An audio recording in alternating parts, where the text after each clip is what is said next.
दोस्तों, स्वागत है आप सभी का हमारे YouTube चैनल मैथ वाला में डेली करंट न्यूज़ की इस क्लास में। UP PCS, UPSC, UP police, UPSI, RO, HEO अन्य सभी प्रतियोगी परीक्षाओं के लिए हम लेकर आते हैं रेगुलर मॉर्निंग में डेली करंट न्यूज़, जिसमें इम्पॉर्टेंट फैक्ट को हम डिस्कस करते हैं, जहां से क्वेश्चन बनने के बहुत ज़्यादा चांसेज हैं। तो आइए दोस्तों, देखते हैं आज की खबरों में हम देखते हैं क्या क्या है। तो पहला है आपका नीति आयोग का फिजिकल हेल्थ इंडेक्स 2026 राज्यों की वित्तीय स्थिति का आकलन। आइए इसके बारे में देखते हैं। नीति आयोग ने भारत के राज्यों की वित्तीय स्थिति का आकलन करने के लिए फिजिकल हेल्थ इंडेक्स 2026 का दूसरा संस्करण जारी किया है। कौन सा संस्करण दोस्तों? दूसरा संस्करण जारी किया है। और यह रिपोर्ट नई दिल्ली में नीति आयोग उपाध्यक्ष सुमन बेरी, किसने दोस्तों?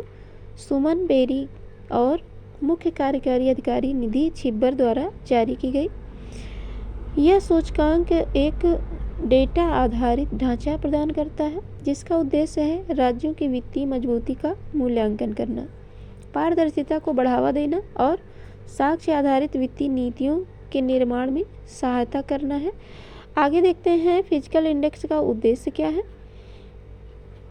तो फिजिकल इंडेक्स का मुख्य उद्देश्य है भारत के राज्यों की वित्तीय स्थिति का व्यापक और तुलनात्मक आकलन करना है। राज्य सरकारें सार्वजनिक सेवाओं के वितरण और विकास कार्यक्रमों के कार्यान्वयन में महत्वपूर्ण भूमिका निभाती हैं, इसलिए इनकी वित्तीय स्थिति देश की समग्र आर्थिक स्थिरता को सीधे प्रभावित करती है। वर्तमान में भारत की कुल जो सरकारी देनदारी का लगभग 1/3 हिस्सा राज्य सरकारों के पास है, जिससे राज्य स्तर पर टिकाऊ वित्तीय प्रबंधन अत्यंत आवश्यक हो जाता है। आगे देखते हैं। तो यहाँ देख सकते हैं यहाँ पे इसके बारे में 2026 संस्करण में वित्तीय दायरा क्या रहा। तो फिजिकल हेल्थ इंडेक्स के दूसरे संस्करण के मूल्यांकन के दायरे का विस्तार किया गया। पहले संस्करण में 18 प्रमुख राज्यों का आकलन किया गया और 18 राज्यों का आकलन किया गया था, जबकि नवीनतम रिपोर्ट में उत्तर पूर्वी हिमालयी क्षेत्र के 10 अतिरिक्त राज्यों को भी शामिल किया गया है। आगे देखते हैं। इन राज्यों की आर्थिक परिस्थितियों और संरचनात्मक विशेषताओं में अंतर होने के कारण उन्हें प्रमुख राज्यों से अलग श्रेणी में मूल्यांकित और रैंक किया गया है, ताकि तुलना अधिक सटीक और निष्पक्ष हो सके। रिपोर्ट के प्रमुख निष्कर्ष क्या रहे। तो रिपोर्ट में राज्यों के वित्तीय प्रदर्शन में उल्लेखनीय विविधता को देखने को मिली।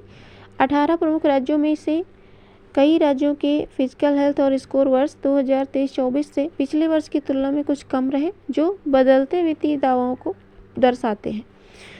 वहीं उत्तर और पूर्वी और हिमालयी राज्यों में वित्तीय प्रदर्शन में काफ़ी अंतर दिखाई दिया। यह अंतर मुख्य रूप से राज्यों की आर्थिक क्षमता, राजस्व संग्रह की क्षमता और व्यय संरचना में भिन्नता के कारण सामने आया। राज्यों की वित्तीय स्थिति सुधारने के लिए सुझाव क्या रहे।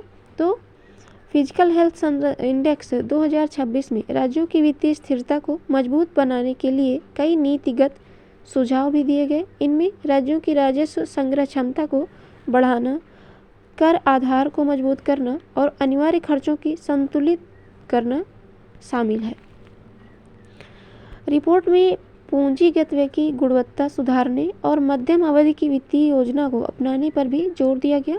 इसके अलावा सार्वजनिक वित्तीय प्रबंधन प्रणाली को मजबूत करने, वित्तीय आंकड़ों को पारदर्शिता बढ़ाने और आप बजट उधारी की निगरानी को भी महत्वपूर्ण बताया गया।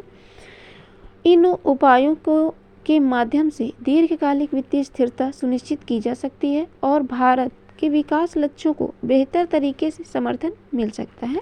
तो ये थी इस न्यूज़ में जानकारी। आगे हम देखेंगे। नेक्स्ट हेडलाइन है आपकी रूपकुंड झील हिमालय की रहस्यमयी स्केलेटन लेक। आइए इसके बारे में देखते हैं।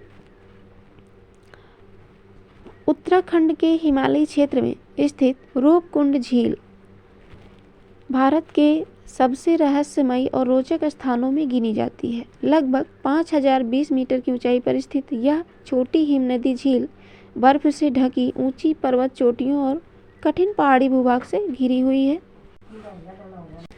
इस झील ने वैश्विक स्तर पर ध्यान आकर्षित किया है क्योंकि इसके आसपास सैकड़ों मानव कंकाल पाए गए हैं। प्राकृतिक सौंदर्य और अनसुलझे रहस्यों का यह अनोखा मेल दर्शकों से वैज्ञानिकों, इतिहासकारों और पर्वतारोहियों को आकर्षित करता है।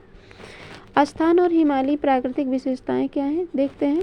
रूपकुंड झील हिमालय की प्रसिद्ध त्रिशूल और नंदा घाटी पर्वत चोटियों के बीच स्थित है। यह झील आकार में काफ़ी छोटी है और इसका जो व्यास है 40 मीटर से भी कम है। अत्यधिक ठंडे मौसम के कारण यह झील वर्ष के अधिकांश समय जमी रहती है। गर्मियों के थोड़े समय के दौरान जब बर्फ़ पिघलती है तब झील के साफ पानी और किनारों पर मानो हड्डियाँ और खोपड़ियाँ दिखाई देने लगती हैं।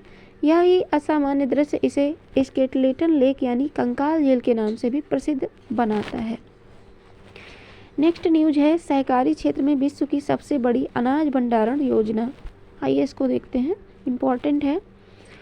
सरकारी जो ये क्षेत्र है, विश्व की सबसे बड़ी अनाज भंडारण योजना, इसके बारे में हम देखते हैं डिटेल से। सरकारी ग्रामीण क्षेत्रों में भंडारण अवसंरचना को मजबूत करने और खाद्यान्न प्रबंधन को अधिक प्रभावी बनाने के लिए सहकारी क्षेत्र में विश्व की सबसे बड़ी अनाज भंडारण योजना लागू कर रही है। इस पहल का मुख्य उद्देश्य प्राथमिक कृषि ऋण समितियों PACS अन्य सहकारी संस्थाओं के स्तर पर आधुनिक भंडारण सुविधाओं का विकास करना है। इसके माध्यम से फसल कटाई के बाद होने वाले नुकसान को कम करने, किसानों को बेहतर भंडारण सुविधाएं उपलब्ध कराने और कृषि आपूर्ति श्रृंखला की दक्षता बढ़ाने का लक्ष्य रखा गया है। नेक्स्ट न्यूज है, दिल्ली कैंटोनमेंट बोर्ड का स्मार्ट प्लेटफॉर्म स्वच्छता निगरानी में डिजिटल पहल। आइए इसको देखते हैं।